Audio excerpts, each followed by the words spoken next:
Today we will be building a very beginner-friendly project. This is a blanket ladder made out of Menards 1x4 constructed with pocket hole joinery. This is a great beginner project. It really introduces you into the basics of woodworking, which is just cutting boards and putting them together. These are also very batchable, so you could build these as gifts, or this could be a way to start a woodworking business. I've got a few different options that I'm going to show you. The first one was just special walnut that I made for my wife. This here is actually the one that we are building today. That is a gun stock rung with special walnut risers.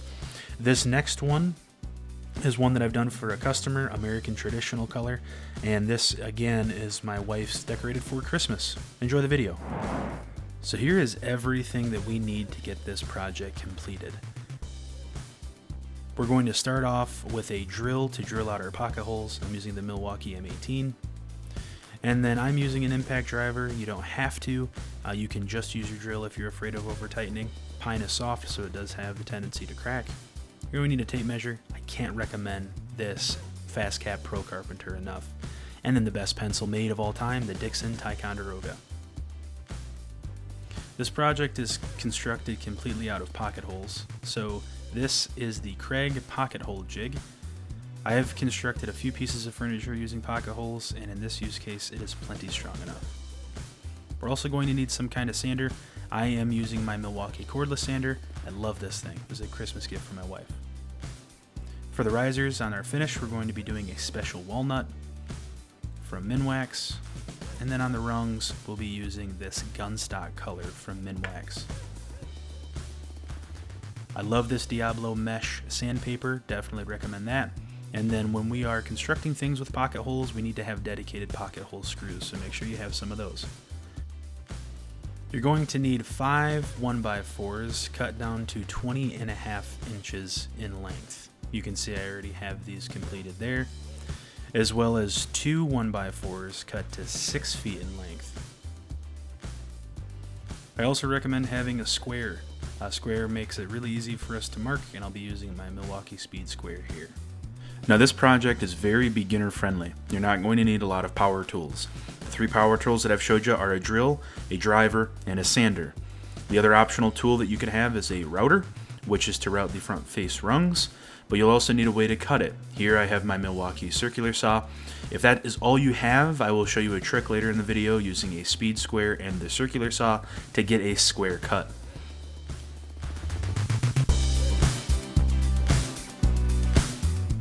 Now here's a couple of optional pieces that you may want to keep around, but I do recommend to make this project go from good to great. This pre-stained wood conditioner from Minwax is something I definitely recommend on these soft woods like pine, like this Douglas fir, as well as some sort of top coat. In our case, I'll be using this Minwax Paste Finishing Wax, and to apply that, I will be using this 4/0 steel wool. That's quadruple 0. Beginner, you may not have a table saw or a miter saw, but I bet you do have a pencil. Hopefully you have a speed square, and hopefully you have a circular saw. Here's how we can get square cuts using these 3 tools. Now my material is already cut to size, so I'm just going to make an arbitrary line here for me to get a straight cut, and then use that speed square on this 2x4 as a guide.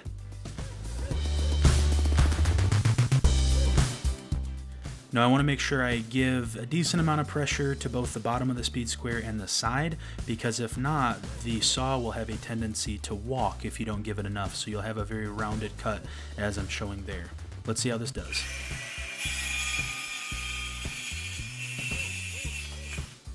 So I've only got a 6.5 inch blade, so I do have a little bit here of kind of some tear out. Now I'll fix that on the sander, but nothing to panic on. Instead, it gives you a pretty straight cut. You can see a little bit of space through there, but it's pretty darn good.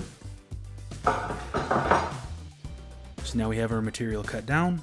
Let's route the face edge of the board and just give it a little bit of detail. I'm going to go for this chamfered look. I like the 45-degree chamfer. It gives it just a little bit of detail and makes it your own, makes it not look like straight 1x4. You can see the edge from my bearing right here that I will knock down with a sander as well as the other edges, I will just smooth them out, make them a bit softer on the sander. Now this is not mandatory, this is optional. I didn't mention a router when I was talking through the optional tools, but to route these edges you will need a router. You can make this your own. I like this chamfer bit. This is my favorite way to do them. On my mother-in-law's, I did a round over bit on both sides to give both edges a rounded look. Even if you don't have a router, you're still going to want to knock down the edges of these boards to make it not look like lumberyard 1x4 was used to make this. Another thing that you can do is use sandpaper to just knock down the edges and round over the edges if you don't have a router. If you don't have a power sander, you can just use sandpaper with your hand and then just get those square factory edges off and round everything over and soften them up.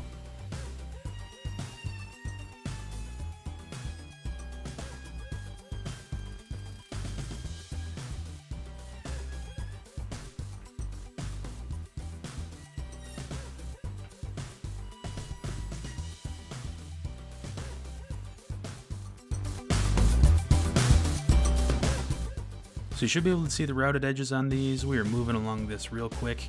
Any of those imperfections we're going to get cleaned up on the sander, but for now let's head over and get some pocket holes drilled. Now you can see here that there is those settings that do match up to the holes and the depth setting on this drill bit.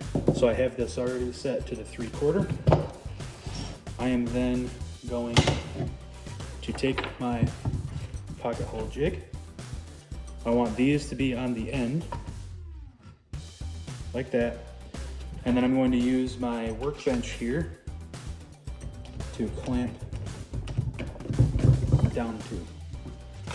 Now I just take my drill and make sure it's on a drill setting. Attach my bit. And carefully screw my pocket holes.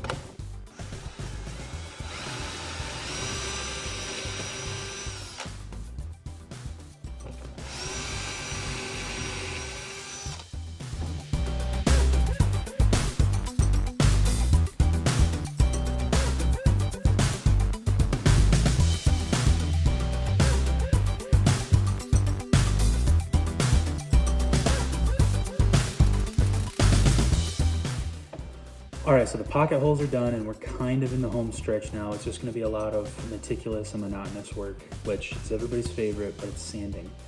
Now, when you're dealing with pine, pine is a very soft wood, so it's very easy to leave swirlies and gouges inside of your wood, which you do not want to do because it'll show up once we finish. So one of the ways that we can make sure that we are getting an even finish is by using a pencil when we sand. All I want to do is lightly scribble and make sure that you have a good pencil that isn't going to break. I want to just lightly scribble and cover this entire piece of wood. What I'm going to do with that is try to get all the pencil marks off, and then when I'm done with that, I know I'm ready to move on to my next set of sandpaper. Now, I am not going to do a huge progression when it comes to sanding. I've built a lot out of pine. I know a lot of people will go from 60 to 80. Really, with pine, you don't need to go anywhere over that 120. I'm out of 120, so I'll be using 180. But I'm also not going to make you watch me sand this entire time. My recommendation is to have some headphones and some music. That way, it makes it go by a lot faster. I sanded this piece for just a couple of minutes here, and you can see kind of what I'm doing. Just working this piece of wood with the sander until I'm working that off. All right, so pocket holes are in, sanding is done. Now we need to make sure that we have all of the debris off of these pieces to ensure that the finish is final, it is smooth, and it doesn't have that lumpiness that you'll get if you don't do this. What I prefer to do is to vacuum off the pieces, vacuum off my entire work area, and then you'll see at the end that we're going to hit it with a microfiber rag that I just pick up at Sam's Club for 20 bucks for about 36 of them. So let's get these pieces cleaned off and get going.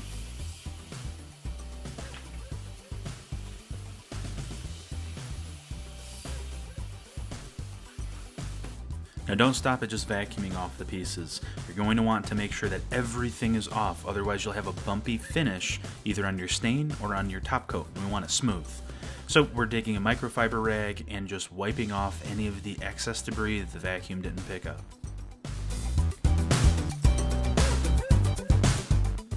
This is the importance of making sure you hit these with a rag. That was a brand new clean rag. Check how nasty that is. This next step is an optional but heavily recommended step. We'll be using this Minwax pre-stain wood conditioner to help make sure that we get an even color on our stain. With softwoods, the grain can take the stain differently, and this is just an extra 15 minutes on this project that'll make it go from good to great. Wipe it on, wait 5 to 15 minutes, and then wipe it off. You can apply this however you want. I just use craft foam brushes, makes it really easy. Reviews on the pre-stain wood conditioner really are a mixed bag. I will show you the post-stain result right now, and you can see it's a very even color. There is very limited blotching, and it just helps this project go from good to great. And that's what we're going for, great projects. I recommend this stuff. As long as you've waited long enough, there's a pretty good likelihood that the majority of it has soaked into the board. However, you're still going to have some that's sitting on the top of that piece of lumber. So just take a clean microfiber rag, not the same one that we use to get the debris off, and wipe off the excess. We finally get to see this piece come to life. Apply this stain with the direction of the grain, wait 5 to 15 minutes, and then wipe it off. Depth and richness of the color that you get out of the stain is going to be dependent on how long you let it sit. For the walnut on this project, I let it sit for the full 15 minutes, maybe a bit longer, but on the gunstock, I wiped it off very quickly. Unfortunately, this is about all we can do today. At this point, it's 6:30. I'm going to head into the house after getting these wiped off. Tomorrow, we will get our top coat put on and get this sucker assembled.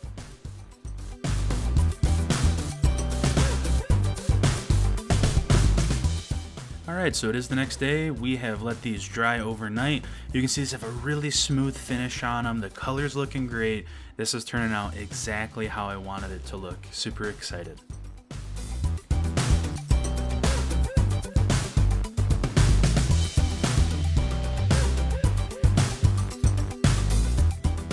To apply this paste finishing wax, I'm just going to saturate that 4/0 steel wool with that wax and then apply a light coat over top. I'm going to go in circular motions just to make sure that I've got a smooth finish over top. Now this does require it to dry for about 10 to 15 minutes, and then afterwards you will buff it out. I'll show you a couple of different methods that we can use to buff off and get a really even and smooth finish on this.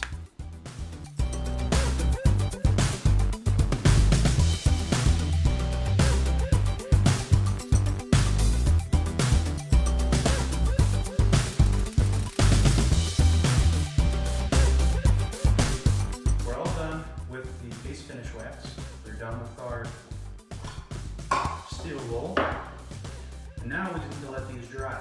While these are drying, the reason that we are going to apply this top coat before we assemble is that with these blanket ladders, there's a lot of 90-degree angles, which are really hard to get into.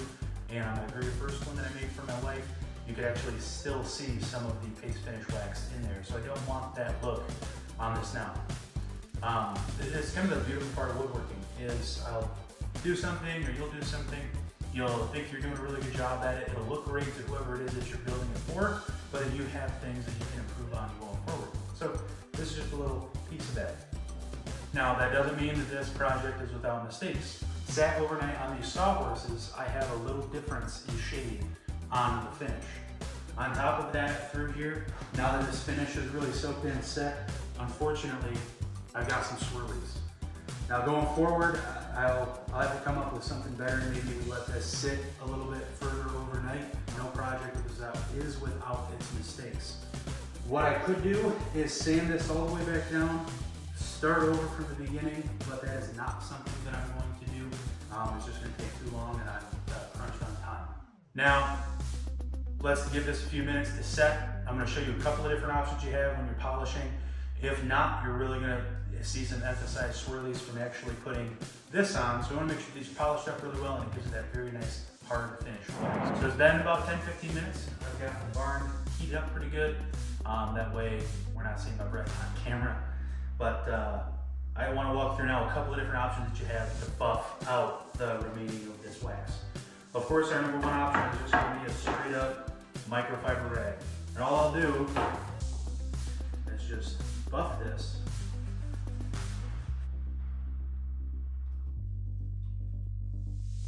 I kind of like to reflect it on the light a little bit. You kind of take it. And I just want to buff that out. Make sure that finish is evenly applied. It looks good, smooth, got a good luster and shine, and then of course that it's protected. Of course, the next option would be using a grinder that can actually remove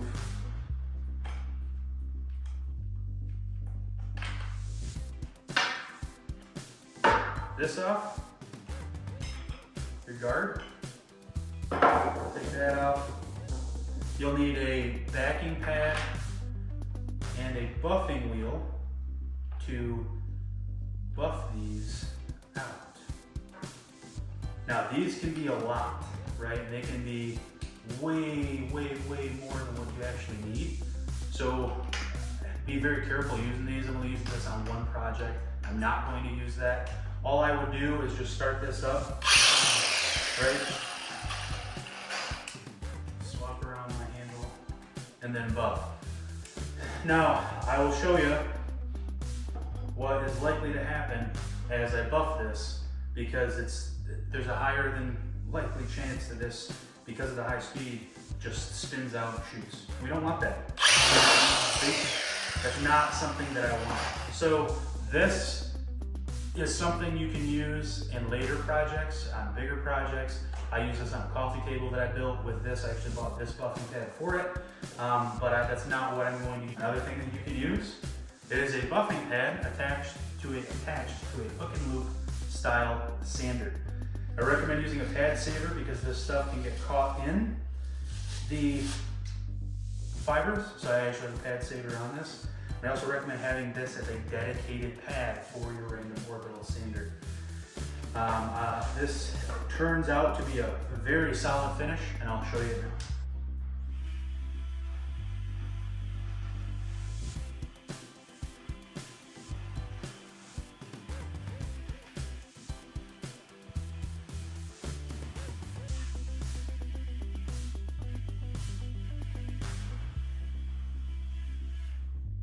You can't see any swirlies. These were done well. Real nice waxy finish. It'll be a hard finish once it's all put on and put together.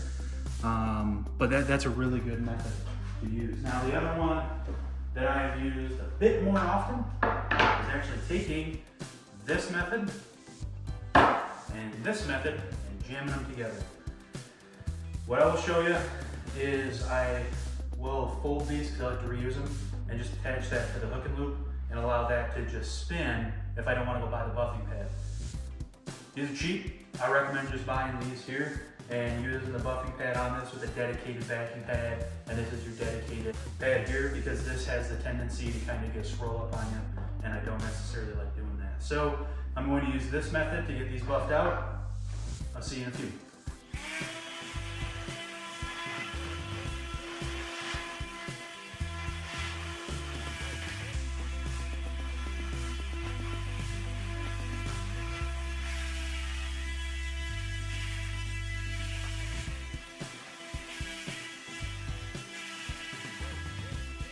All right, so checking the camera, you can see that these are getting a nice shine to them. You can see that shine a little bit up here, and these are starting to get good. So now we've got this applied, we've got it buffed, we are ready for assembly finally. We're in the home stretch. Before I assemble though, I have to make sure that I have, number one, my angles right, because I'm going to want to make sure that these boards line up with this angle to make sure that everything is flush and even when everything runs off the shelf. For that, I've got 5 boards on a 6-foot riser. So 5 rungs on a 6-foot riser means I'm gonna have 5 total boards with 6 spaces, right? So I think I'm a 1/2 inch shy of 6 So what I'm going to do is measure from the bottom and then just go every foot all the way up. And I'm going to match my angle from this to this board. So as I apply this board and get this on, I know that my edge down there with that angle cut, that miter cut, is going to be for it to lean up against the wall. So I want my front face to be this, opposite of that miter cut. So I'm going to want these to line up something like that. To save a few minutes, I have attached these boards with a 10-degree angle for the rungs to make sure that I have a nice level shelf, but they'll also double as a place to hang some blankets. When we're attaching the other side, we want to make referential measurements. In the past, I've had to trim off either the bottom or the top to make sure that everything is level and even. Fortunately, the FastCap Pro Carpenter helped me achieve a perfect finish on this.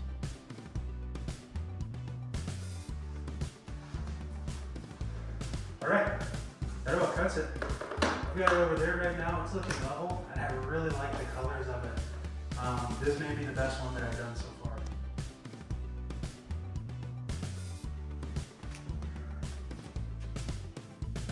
All right, so here's our final touches. Look at, we got level. I just want to check all of these. We got level. We got level, but we're a little off on that one. This one to the eye looks unlevel, but no. Dead nuts, as Dad would say. And that one's just a scotch. But overall, a real level piece. Really happy with how this one came out. I like the difference in the rungs to the risers. We got ourselves a piece of furniture that's ready to hang some blankets. Now, here's what I'm talking about. Instead of this just being a blanket ladder, you know, if I wanted to put a bottle of water on it, I can put it doubles as a shelf. So make this one your own finish, your own final touches, whatever it is that you like, that you want to, you know, make your own, go ahead and do it. You know, this is the first one for me with the different risers to the rungs, but man, I'm happy with how this turned out. I was uneasy about it at first, about the difference in the rungs to the riser and the different colors, but I am so happy with how this turned out. My parents' house is all red cedar. It's a log cabin, so this is going to give a very nice contrast to the majority of their pieces of furniture. All right, guys. I appreciate you following along, watching the video, and I'm excited to see what you guys can come up with, how you have made this your own, and who you surprise or what kind of products you make through some of the methodologies that we learned here. Real quick, before we go, I wanted to mention that it is okay to make mistakes, right? Through this, I made a pretty big mistake. I was using that rag to wipe down, was moving too fast. I had the rag where I had wiped off my screwdriver where I stirred up that special walnut stain, used that same rag to wipe off the pre-stain conditioner. And that left these streaks in the wood and everything else. What I ended up doing was just taking a little bit more of it, wiping it just a little bit more to make it look like it was the wood grain. The beauty of this, the beauty of being somebody who makes something with their hands, is taking those mistakes, using them to your advantage, and kind of shifting and shaping the handmade piece of furniture that you're creating out of this, right? People, whether they are receiving it as gifts and you're making it, or they're purchasing it from you, what they're purchasing is a handmade piece of furniture. That means that there's mistakes that go along with it. There's things that you could have done better. There's things that you know that you could have improved on. And more times than not, you're the only person who's going to know that.